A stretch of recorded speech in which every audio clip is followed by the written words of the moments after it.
Bienvenidos a Díganos la Verdad, la entrevista con Salvador Vázquez. Buenas noches, qué gusto que nos acompañen. Bienvenidos a Díganos la Verdad. Un saludo para todos los que nos ven a través de la señal abierta de Canal 8, mixdemedio.com y todas nuestras redes sociales. El tema de esta noche, el fuero constitucional y los casos de abusos sexuales en menores. Para hablar del tema hemos invitado a Ima Girola y Bessie Ríos, defensoras de los derechos humanos. Como siempre, veamos antes el contexto. Bienvenidos. En contexto. Ante los más recientes casos de abusos sexuales en menores de edad, la sociedad civil ha volcado su indignación, y en particular a los casos en donde funcionarios que gozan de la inmunidad por el hecho de sus funciones son tratados de forma diferente a los de un ciudadano común. El caso más reciente, el del magistrado de la Cámara Tercera de lo Civil de San Salvador, Jaime Eduardo Escalante. Si bien es cierto, la Asamblea Legislativa ha puesto manos a la obra para abordar el tema, una comisión ya ha sido formada para discutir si procede el desafuero del magistrado. La sociedad civil se muestra insatisfecha y señala algún tipo de pasividad. A partir de estos y otros acontecimientos, la pregunta está sobre la mesa. ¿Debe ser eliminado el fuero político? Acompáñenos y busquemos la verdad. En contexto. Ima Girola, Bessie Ríos, gracias por aceptar nuestra invitación. Bienvenidas. Muchas gracias. Gracias, buenas noches. A ver, díganos la verdad. Vamos a poner en contexto este tema del magistrado que ha dado mucho de qué hablar y la sociedad está de alguna manera indignada como es natural. Pero díganos la verdad, ¿se hace un mal manejo de la información o se juzga prematuramente a las personas antes de ser, como dicen, vencidas en juicio, y en este caso en particular? Ima. Bueno, hay una indignación siempre que se da cualquier caso de violencia contra mujeres y niñez que tiene además una cobertura mediática importante. Y lo digo de esa manera porque hay muchísimos casos que no tienen cobertura mediática y sobre los cuales de pronto no nos indignamos. Y la indignación es mucho más allá del Twitter, del blog, del Facebook y de todo esto. La indignación tiene que ver con la acción sistemática de la denuncia, de no permitir que se siga revictimizando a las víctimas, aunque no conozcamos a las víctimas. Entonces tenemos casos que salen a la palestra mediática, y estos casos pues tienen entonces una polémica, especialmente por ciertas características que puedan recubrir y por quienes están involucrados. Se habla de juicios paralelos. Esto es bien complejo también, porque ciertamente tendríamos que reaccionar de manera indignada ante cualquier caso de violencia, y también casos de violencia contra las mujeres, niñas y adolescencia en una sociedad patriarcal como la que estamos. Pero por supuesto el principio del respeto a la inocencia, y la persona es inocente hasta que no se demuestre lo contrario y sea oída y vencida en juicio, es parte del debido proceso que se debe de seguir en todo Estado constitucional de derecho, y en eso estamos totalmente de acuerdo.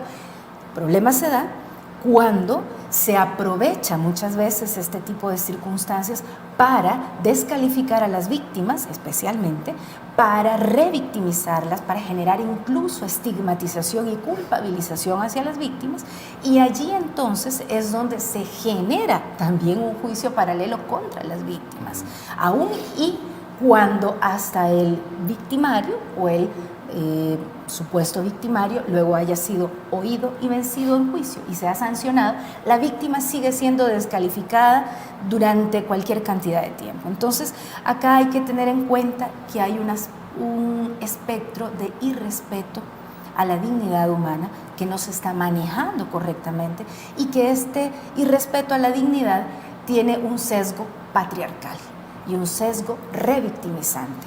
Así es que estamos de acuerdo con que se respete, no podría ser de otra manera, que se respete el debido proceso, ¿verdad? Y se ha señalado, pero que no haya un encubrimiento hacia los supuestos victimarios y hacia las víctimas también, porque se revictimizan. Bessie.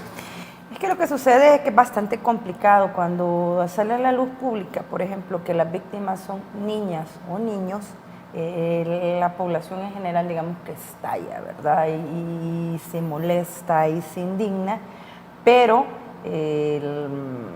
los medios de comunicación suelen más bien exponer a la víctima y no al victimario, ¿verdad? Si tenés el caso, por ejemplo, de el otro agresor sexual, o supuesto agresor sexual, que es el médico ginecólogo, que está procesado en libertad, no se tiene fotografías de él, pero de la víctima ya se sabe video obra.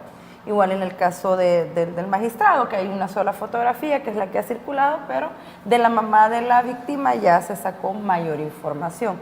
Entonces, es bastante complicado también el manejo de los medios, ¿verdad? Porque si bien es cierto, todos somos inocentes sin antes ser vencidos y oídos en juicio, mientras el proceso judicial no rinda sus frutos, se supone que todos estamos libres. Pero eso se confunde con el retiro del fuero, porque la gente piensa que desde el momento en que Asamblea Legislativa da lugar a formación de causa y retira el fuero, desde ese momento es culpable, y no es cierto. Lo único que hace la Asamblea es quitar, digamos, las trampas o la protección extra que tiene este ciudadano por el trabajo que tiene o por el nombramiento que tiene. Pero yo creo que va desde el manejo de los medios de comunicación de este tipo de noticias, el morbo con el que se llevan, porque todo el mundo quiere saber hasta los últimos detalles. Por eso es que se decretan los procesos con reserva parcial o total, que al final es más para cubrir el tema de proteger a la víctima, pero lamentablemente se utiliza más bien para proteger al agresor. A ver, ¿cómo le explicaban a la población y a nuestros televidentes que una cosa es la indignación, la cual es una manera muy natural, pero por lo abominable que sea el delito cometido, de alguna manera el derecho judicial le asiste a esta persona? ¿Cómo interpretamos? Porque la gente quiere ver algo y lo compara con la forma en la que un ciudadano común es tratado. ¿Cómo debemos explicar que la gente debe entender que son dos cosas diferentes, si se quiere ver? Sí, no, y es que si estamos en un Estado constitucional de derecho, no podemos venir y pretender tomar la justicia por nuestra propia mano. Como esta expresión del diputado Gallegos, o no sé si fue de él al final, pero él la retuiteó, ya me enredé en la palabra, la colocó en el Twitter, le puso aplausos. Si te vi matando a un delincuente, no te vi. Ese tipo de expresiones, y ya el Alto Comisionado de las Naciones Unidas para los Derechos Humanos, la Comisión Interamericana de Derechos Humanos, Amnistía Internacional, toda la plataforma internacional de derechos humanos ha señalado en diversos momentos para diferentes países que eso es un retroceso en la, vamos a decir así, en la civilización humana. El llegar a esos puntos, por más indignación que una tenga, o porque una en un momento dado pueda decir yo quisiera matar a esa persona, no es de esta manera. En este caso, porque también se pueden ir personas inocentes, y también podemos hacer las cosas como las que ya teníamos hace muy poco tiempo y que parece que estamos regresando a ello constantemente con las ejecuciones extrajudiciales, por ejemplo, cuando el Estado, a través del poder coercitivo que tenía, pues al final terminaba haciendo a su antojo, sin ningún respeto a los derechos humanos, entrando a las casas, plantando pruebas, haciendo persecución per se a la gente porque no estaba de acuerdo con su planteamiento, y tenemos cantidad de casos no solo de ejecuciones extrajudiciales, sino que también de desapariciones forzadas que continúan todavía. Hablando también en el contexto de la ley de amnistía. Pero cuando estamos hablando de la indignación, también es necesario identificar que aquí se ha mezclado también con el tema del fuero. Y el fuero, hay que tener claridad que el fuero, que es una garantía de protección para determinadas personas, no solo funcionarios, para determinadas personas en determinadas calidades y circunstancias. En el caso del fuero constitucional, con respecto a diputados y diputadas, con respecto a diferentes funcionarios que incluyen funcionarios de la judicatura en determinado grado, pero también, por ejemplo, el fuero sindical, con respecto a las garantías y a la protección de la libertad sindical.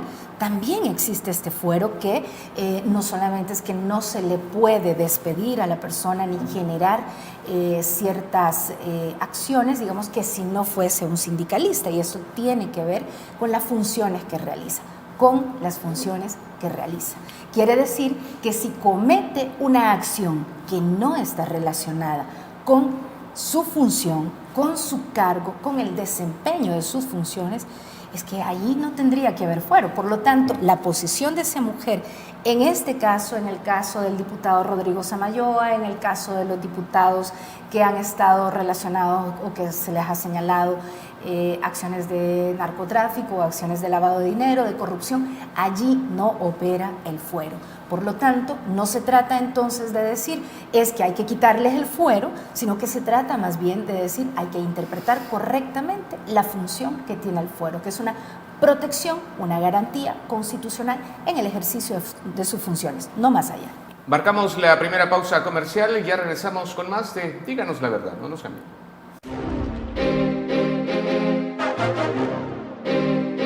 Díganos la verdad. La entrevista.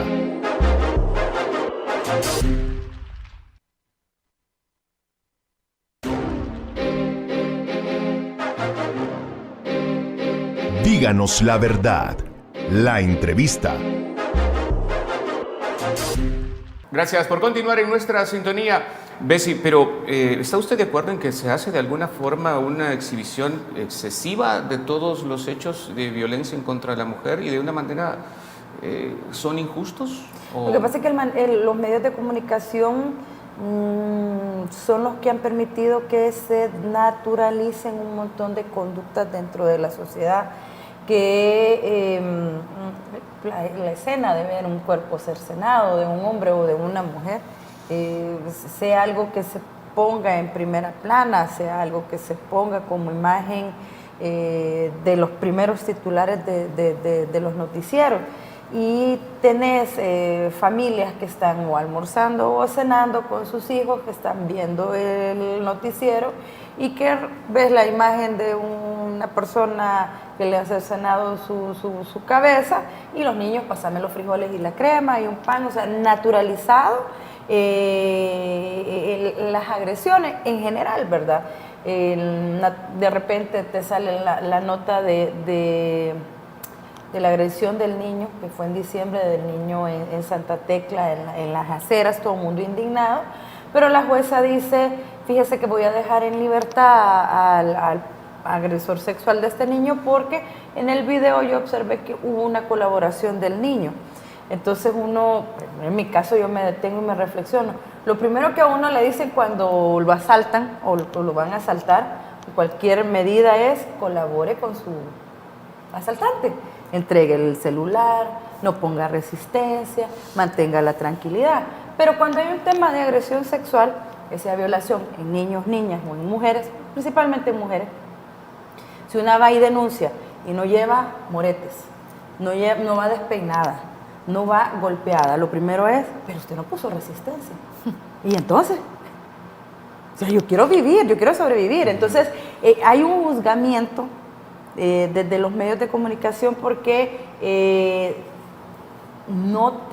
la nota que te vende es la sangre, ¿verdad? Entre más grotesco sea el hecho, te vende más, pero desensibiliza a la población, normaliza esas conductas y la gente dice, un caso más, y no debe de ser así. Cada caso que sucede, cada niño o niña que es agredido, cada mujer que es agredida, que es golpeada, no puede seguirse justificando desde la comodidad de tu casa a saber cómo andaba vestida, y eso no dicen.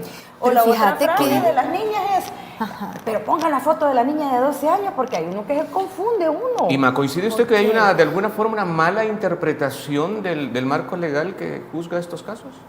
Puede haber una mala interpretación, pero lo que está a la base es una visión androcéntrica, adultocéntrica, una visión, bueno, lo que comúnmente estamos llamando machismo, ¿verdad? Pero que es mucho más allá que el machismo, una visión sexista, incluso misógina, que está presente, pero no solamente en quienes redactan o cómo se estructura una nota periodística, que en algunos casos podría ser lo que estaba mencionando Bessie como amarillismo, sino que desde la misma sociedad, desde funcionarios y funcionarias y desde la misma sociedad, porque ese Twitter, esa nota en un blog o ese mensaje que pusiste en Facebook, lo pusiste tú, no lo puso un medio de comunicación. Y acá hemos encontrado barbaridades que se escriben bajo este espectro donde no aparece tu rostro verdadero, donde no aparece tu nombre verdadero y donde mucha gente lo que está explotando es esa visión de clandestinidad y de anonimato, de no presentarse tal cual y de poder decir: lo que estoy diciendo en público lo sostengo en cualquier espacio, lo que digo en privado lo puedo sostener en público, ¿no? Entonces, acá lo que encontramos es una exacerbación de la intolerancia. ¿Por parte entre de las quién? personas. ¿Quiénes exacerban? La misma sociedad está, las personas que somos partícipes, es que aquí somos corresponsables. Puede existir una tendencia determinada para determinados temas en determinados medios de comunicación, pero más allá de esto se encuentra toda esta situación. Encuentras también operadoras y operadores de justicia, y el caso que mencionaba Bessie es generalizado, no solamente en el órgano judicial, sino que en fiscales, en policía, en diferentes otros espacios e instituciones donde otra vez se pretende revictimizar a las víctimas, estigmatizarlas, culpabilizarlas, incluso justificar y hasta legitimar la violencia. Y esto parte de una visión cultural de naturalización. Entonces aquí es más allá que la interpretación equivocada o no de la legislación, porque esto es mucho más allá que la legislación, esto supera la norma jurídica, esto tiene que ver con un aspecto cultural, con un aspecto formativo. Más allá de los temas académicos, de nivel académico, esto no es de nivel académico, esto lo mismo es una doctora o un doctor que un agricultor o una agricultora. Aquí de lo que estamos hablando es que realmente mientras no generemos políticas públicas a todo nivel para desarrollar con profundidad la desestructuración y la deconstrucción de una visión patriarcal, hegemónica de masculinidades que buscan poseer y controlar el cuerpo y la voluntad de las mujeres y que buscan descalificar y subestimar a las mujeres, vamos a seguir en esta reproducción de este sistema. Es necesario que todas aquellas acciones que hemos estado desarrollando, porque sí se hace trabajo, pero el problema es casi como que de pronto estamos arando en el mar cuando estos son esfuerzos dispersos, cuando estos no están articulados en políticas públicas, cuando estos no tienen un financiamiento que sea real, no para construir elefantes blancos, pobrecitos los elefantes, porque una siempre los saca a bailar en este asunto, ¿verdad?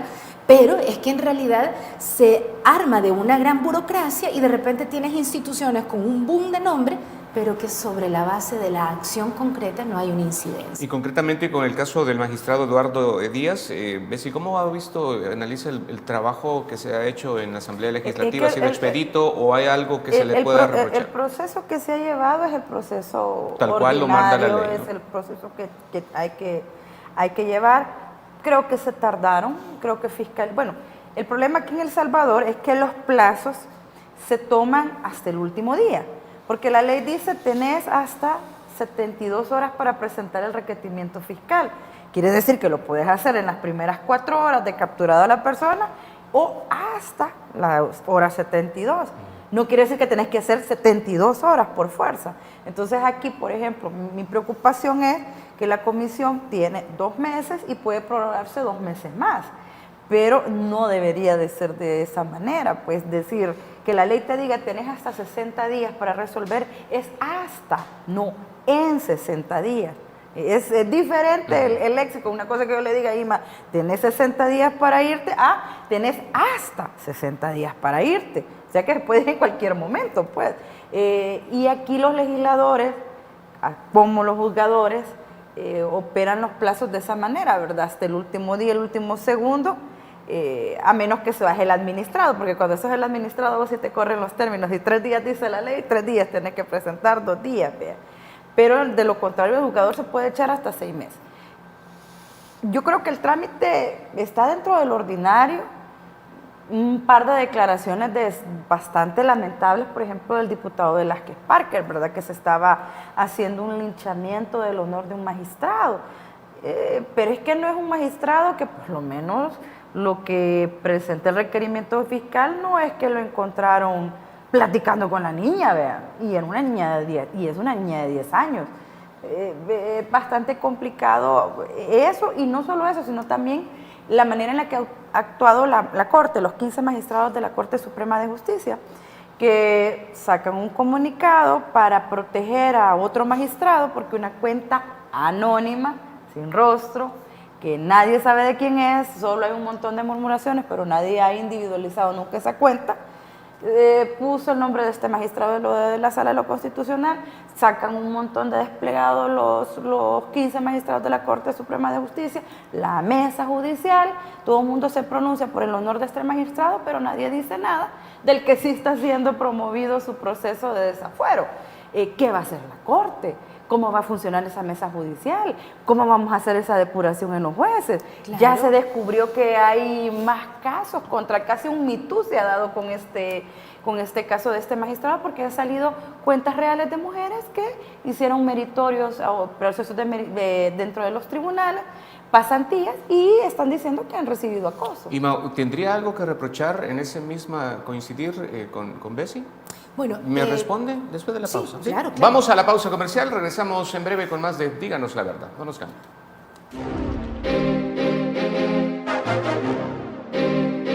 Díganos la Verdad, la entrevista.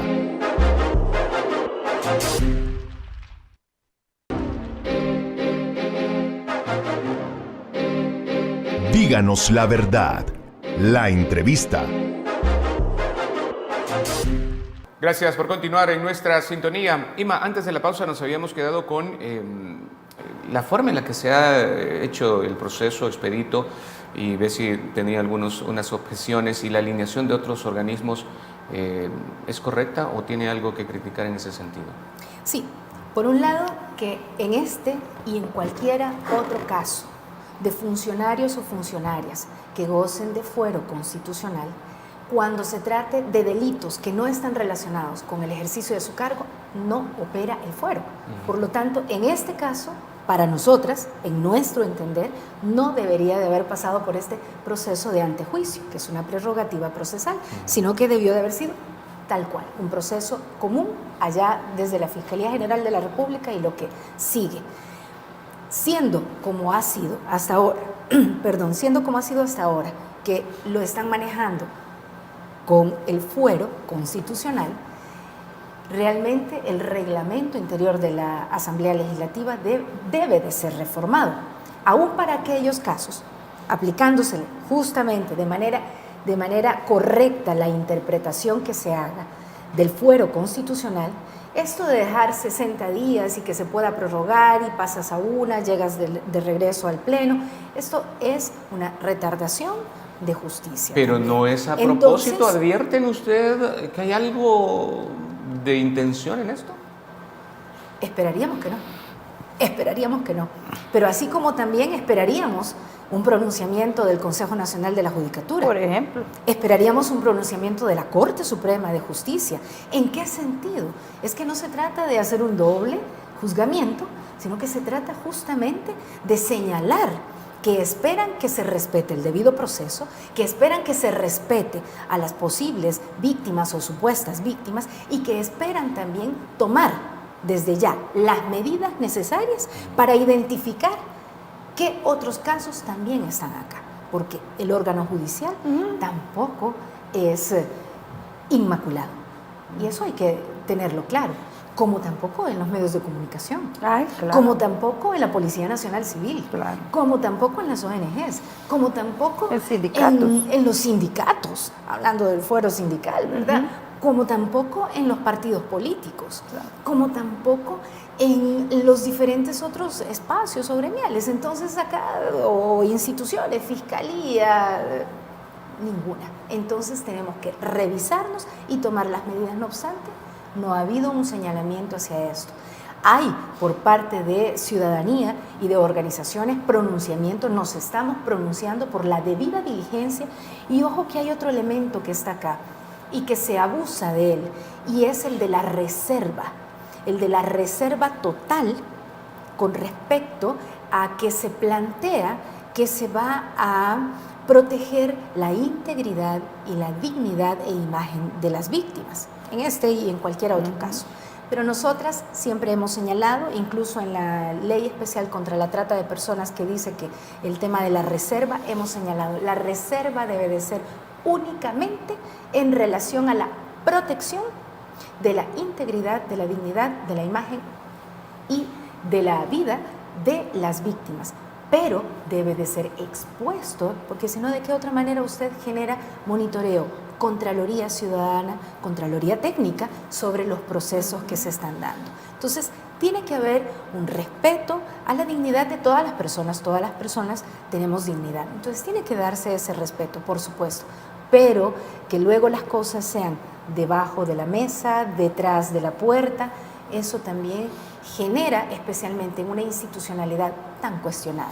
Claro, Bessie, ¿coincide con que de alguna manera esa falta de pronunciamientos o esa contundencia en los comunicados deja ver que algo se está ocultando en la sombra? Lo que sucede es de que no es de ahora que, por ejemplo, hay denuncias hacia ciertos tribunales y hacia ciertos operadores de justicia, no es de ahora que hay denuncias de mujeres que trabajan dentro de la PNC, no es de ahora mujeres que denuncian desde el espacio de la Fiscalía, ¿no?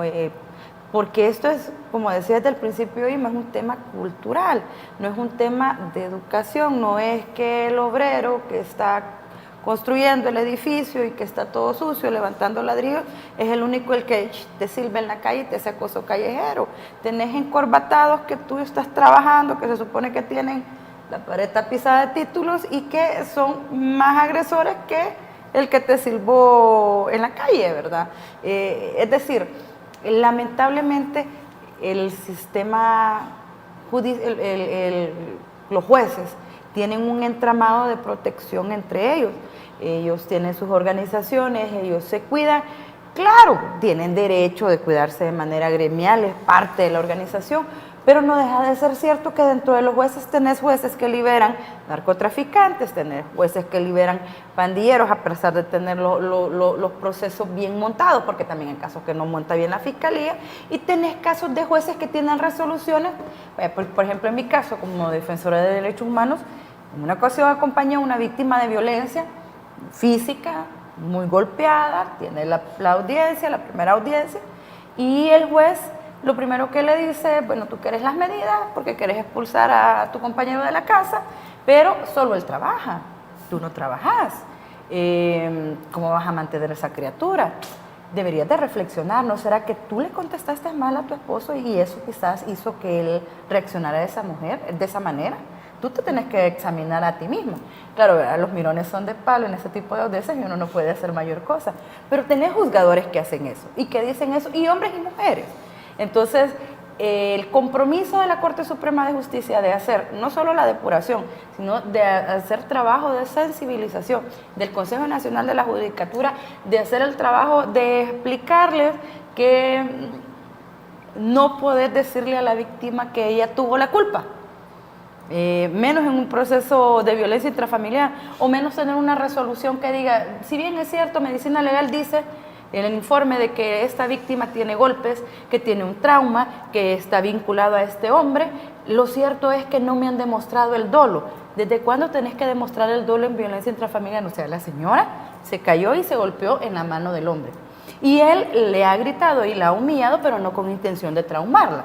Y tenés resoluciones así. Y no resoluciones que es allá en el último rincón del país, resolución de los 4 tribunales de familia aquí en San Salvador, de ese tipo, que a pesar de que tenés todos los informes periciales de que existe agresión, de que existe violencia, que hay un trauma psicológico, los jueces empiezan a irse por la línea de, pero usted no trabaja, pero usted cómo va a hacer para mantenerlo. Entonces, ¿dónde está el trabajo del Consejo Nacional de la Judicatura? Y maestro, ¿es más es más social, más de cambio cultural que de cambio de leyes, o es una unión por igual? Es un cambio cultural. Porque de alguna Ahora, manera... la normativa también tendría que aplicarse. Por ejemplo, ahí tendría que aplicarse ciertas medidas disciplinarias, claro, pero incluso habría que analizar si no son parte de obstaculización del acceso a la justicia, si no están induciendo a que la víctima se retracte y con ello entonces faltando incluso al deber propio que tiene en el caso de la judicatura. Es decir, que también necesitamos controles, es decir, la parte cultural es fundamental y es vital y hay que apostarle 100%, ya no estar esperando a que se alineen todos los planetas, ¿verdad? Pero también esto significa que entre lo que tú trabajas la conciencia, pero también tienes control, también vas a ejercer sanciones administrativas, ¿verdad? También vas a ejercer un trabajo que implique la concientización, por supuesto, pero que a la par de esto vayan también estos otros elementos, porque no es posible que aquí por la libre, por ejemplo, en el caso de jueces y juezas, por ejemplo, con este tema, y aquí ya me van a callar seguramente las abogadas y los abogados en el tema de la sana crítica, pero esta sana crítica de repente se estira tanto. Y además, la sana crítica también está sesgada por una visión patriarcal. ¿Las víctimas tienen seguridad o tienen confianza en denunciar estos casos de abusos? Me responden después de la pausa comercial. Ya regresamos con más de Díganos la Verdad. No nos cambien.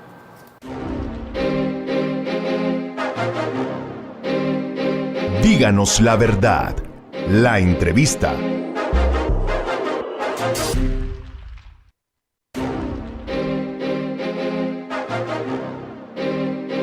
Díganos la Verdad. La entrevista. Gracias por continuar en nuestra sintonía. Ima, Bessie, en el tema de los abusos a menores o abusos sexuales en general, ¿qué tanto la víctima tiene confianza en ir a denunciar y saber que va a ser respaldada y resuelto sus casos a favor de alguna manera aplicando el debido proceso? Se tiene poca confianza por varias razones, porque las instituciones están muy permeadas también por estructuras delincuenciales, porque también hay un nivel de revictimización del que hemos estado hablando, porque también no se considera que cuando se va a denunciar a una persona que puede tener algún nexo político, partidario, económico, mediático, vaya a funcionar, porque entonces ahí hay intereses e inmediatamente esos intereses no solo cupulares, sino que esos intereses corporativos, pues inmediatamente cierran filas para respaldar a quien está siendo denunciado, y entonces comienza una maquinaria a través ahora de las redes sociales y de muchos otros espacios del rumor, de esparcir una serie de informaciones que al final las víctimas no nos queremos ver involucradas en medio de todo eso. Y digo, no nos queremos porque somos defensoras de derechos humanos, pero no estamos exentas de ser victimizadas de muy diversas maneras, y de hecho lo somos también. Entonces, hay una falta de credibilidad en el sistema. No obstante, el llamado siempre es a activar el sistema, porque si lo que hacemos es retirarnos y retroceder, en la medida en que retrocedemos, en esa medida gana terreno, vamos a decirlo de esa manera, gana terreno el mal, gana terreno la violencia, gana terreno la impunidad, gana terreno el corrupto, la corrupción. Entonces necesitamos avanzar. Ahora, ¿cómo avanzar? Ahí también el factor de acompañamiento, de respaldo de las instituciones de derechos humanos es fundamental. No nos damos abasto muchas veces, con muy pocos recursos, con muy pocas posibilidades, pero es necesario también, y también no subestimar el espacio de los medios de comunicación. Si lo hacemos para el agua, si cuando no nos llega el agua a nuestra comunidad y denunciamos que tenemos meses de no tener agua potable, pues hay que denunciar también, y hay que no subestimar la articulación de esfuerzos, no para linchar, sino para denunciar, para acuerparse, para apoyarse. Entonces el llamado sí es a activar el sistema, a demandar que el sistema cumpla, a buscar apoyo y alianzas con las ONGs de derechos de las mujeres, niñez y adolescencia, de derechos humanos, con medios de comunicación, también con la comunidad y con la familia, pero esto también significa que por el otro lado la institucionalidad de respuesta. Y sobre la capacidad de respuesta es que hay millones de dólares que se han invertido para que se fortalezca la capacidad de respuesta. Entonces también el llamado es para la cooperación internacional, para que revise sus mecanismos de control y de monitoreo, que tanto está funcionando, y demandar, no quitar el financiamiento, no, demandar que se cumpla. Si usted está dando millones para la capacitación, usted quiere ver resultados, no títulos puestos en una pared o como decía Bessie, o en el currículum, sino que usted lo que quiere ver es resultados en el accionar, en la efectividad y en la baja de impunidad. Bessie, pero ¿cómo queda la confianza de aquella mujer o aquella víctima que hizo, como dice Ima, hacer que funcione el sistema y al final tiene una resolución en su contra y termina afectada con la resolución? ¿Cómo se fortalece esa confianza? Lo que pasa es que el acompañamiento a una víctima no solo es la activación del órgano jurisdiccional, ¿verdad?, sino también hay un acompañamiento psicológico, no por las secuelas que tiene propiamente por el delito que le han cometido, sino también por la revictimización que hay dentro del sistema, un acompañamiento de las organizaciones de mujeres principalmente, que son las que más trabajan en este tema, y de las defensoras. Cada resolución que vaya saliendo adversa se puede ir apelando, se puede ir pidiendo revisión, puede llegar a la corte, puede ser un camino largo y tortuoso, están las instancias internacionales, es decir, hace poco, no es de violencia intrafamiliar, pero acaba de salir la resolución en favor del ex magistrado Colindres del Tribunal Supremo Electoral, que lo quitaron hace 20 años, acaban de condenar al país por haberle quitado su puesto de magistrado en el Tribunal Supremo Electoral al principio de los 90. Es decir, las luchas, y sobre todo las luchas en el tema de los derechos y reivindicaciones de las mujeres, son generalmente largas, generalmente tortuosas, no deberían de ser así, pero si das el primer paso con denunciar, no hay que desfallecer y hay que buscarse, rodearse de otras mujeres que te ayuden a seguir impulsando. Puede ser que se tenga una resolución adversa, puede ser que no se la tenga, puede ser que se condene, puede ser que la apele y vuelva a salir, pero la cosa es seguir en el sistema y seguir probando las instituciones, retando a la institucionalidad que cumpla, ¿no? Y mira, también es, por otro lado, es la sociedad, que tanto estamos respondiendo, porque muchas veces estamos esperando que sean la víctima o las víctimas las que actúen, las que digan, las que o la busquen. sí, porque en redes lo primero que dicen, también, ¿dónde están? ¿Verdad? Pero mire, ¿dónde están? No me pregunte, porque estamos aquí precisamente en este accionar y en otras acciones también. No siempre se puede estar en todo al mismo tiempo, pero ¿dónde está usted? ¿Dónde está usted que está enviando un Twitter preguntando dónde está, mientras enfrente de su casa están maltratando a una niña, están maltratando a una anciana, a un anciano? Bueno, la comunidad fue la que apoyó a esta niña, ¿no? Esta niña de 10 años con el problema del magistrado. Es un vecino el que observa que la suben al vehículo, es otro vecino que ve que no se baja la niña, es otro vecino que dice que hay que bajarlo, y lo bajan entre un montón de vecinos. Entonces esa comunidad debería de estar también más activa, ¿no? Pendiente de que se consiga la justicia, porque hoy era la hija de la vecina, pero pudo haber sido la hija de cualquiera de las personas que se metió, ¿no? ¿Cómo fortaleces esa confianza de la ciudadanía a que el sistema va a funcionar? Hay que retar al sistema, hay que retar al sistema, hay que estar sobre el sistema, hay que denunciar cuando hay acciones arbitrarias, hay que publicitar no, quizás ese no es el término, ponerle la lámpara a estos casos. Porque hay una realidad, los jueces pueden ser malos jueces, pueden tener sus sesgos, pero nadie le gusta ser malo en la vitrina pública. Todo el mundo hace las cosas o sus maldades en la oscuridad. Cuando tú les trasladas el foco, ¿no? El halógeno enfrente y ya todo el mundo lo está viendo, reconvienen y no siguen por ese mismo paso. Es esa presión desde la sociedad civil, es esa presión desde el movimiento de mujeres de decirle, te estamos viendo, sabemos las pruebas que tenés, sabemos que tenés todo esto y ya sabemos que tú sacas resoluciones en contra. Entonces, por favor, camina recto. Y no es, como dice otra gente, porque yo he escuchado a abogados que dicen, sí, pero un juez debe resolver de manera independiente, aunque tenga allá afuera las mujeres gritando.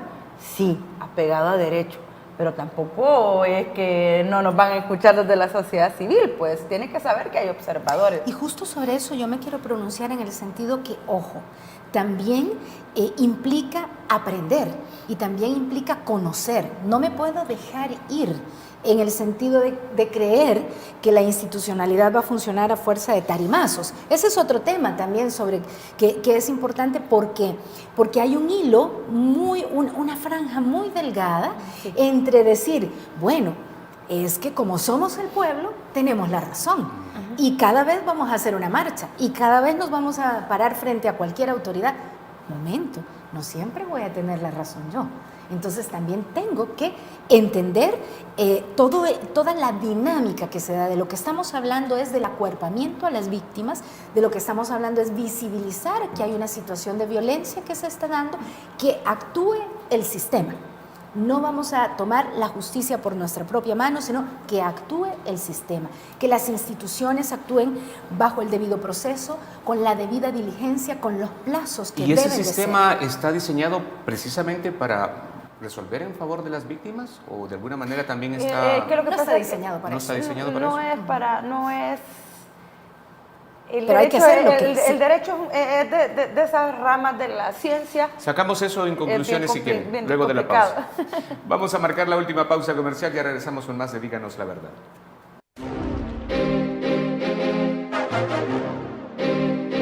Díganos la verdad. La entrevista.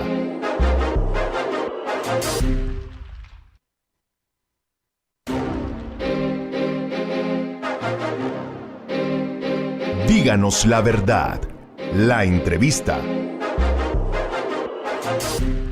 Gracias por continuar en nuestra sintonía en Díganos la Verdad. Es tiempo para...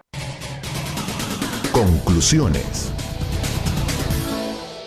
Ima, Bessie, para sacar conclusiones tenemos poco tiempo y hay un par de temas importantes que hay que abordar. Estábamos con que hay que mejorar un poco, aumentar más el nivel de denuncia con la confianza de que las leyes de alguna forma están redactadas para resolvernos a favor, ¿sí? Hay que cambiar algo. Hay que denunciar y denunciar no necesariamente solo la víctima. Si tú estás en presencia de agresiones, de actos de ese tipo, tú puedes tomar el teléfono y ayudar, apoyar, retar el sistema, presionar al sistema. Es la única manera de lograr salir adelante, pero principalmente enseñar la cultura de la denuncia. Que no sea la vergüenza, que no sea el miedo, que no sea, híjole, me pasa a mí, me está pasando a mí y nadie me va a creer. No, hay que denunciar, porque los espacios deben ser libres de violencia para las mujeres, para nuestros niños, para nuestras niñas, y en general para los hombres también. Pero quienes reciben la mayoría de temas de acoso y agresiones son mujeres y niños y niñas. Entonces, tú tenés que, si sos un estudiante de medicina y recibís acoso en los hospitales de escuela en este país, denuncia, seguir la cadena de control al jefe, al director, y si no te funciona, hay que salir de ahí. Igual desde la PNC, igual si sos una cosmetóloga y te maltrata tu pareja o has recibido agresiones, hay que denunciar, no nos podemos quedar callados, porque el silencio mantiene la impunidad. Ima, ¿hay que retar el sistema? Definitivamente. Y hay que retarnos nosotras y a nosotros mismos.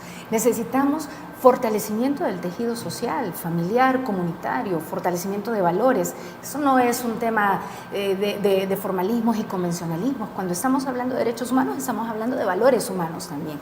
Estamos hablando de la necesidad de visualizarnos como parte integrante de la sociedad, como agentes de cambio.